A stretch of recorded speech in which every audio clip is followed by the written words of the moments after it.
Mario, dans l'histoire du Pont de Québec, la photo qui est pas mal la plus populaire, celle qu'on a plus vue, c'est une photo extraordinaire. On voit la travée centrale descendre, mais elle est photographiée en plein au moment où elle tombe sur le fleuve Saint-Laurent. On voit même une vague monter. Effectivement, c'est la photo. Écoute, à l'époque, il fallait Oui. le faire. Là. On n'est pas en 2024, là. On est en 1916. Elle est attribuable à M. John Dufresne. M. John Dufresne avait été il était payé pour prendre des belles photographies. Il était tout près de la structure qui était en train de monter.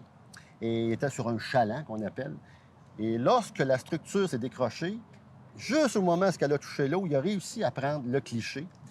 Puis là, la vague que ça a fait, le M. Dufresne, lui, il s'est ramassé à l'eau.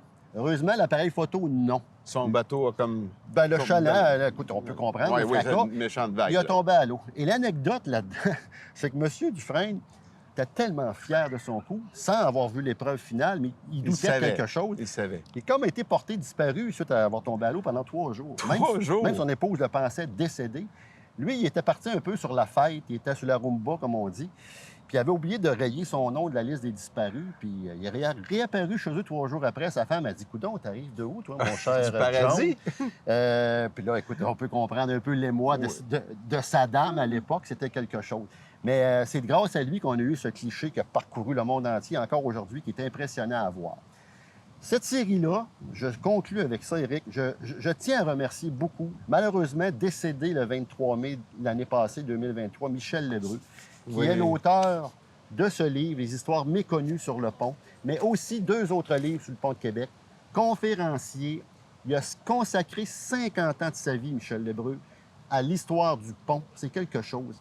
Gérard Deltel veut vraiment faire de quoi avec les archives qu'il possède encore chez eux, qui soient rapatriés dans un musée. C'est très important.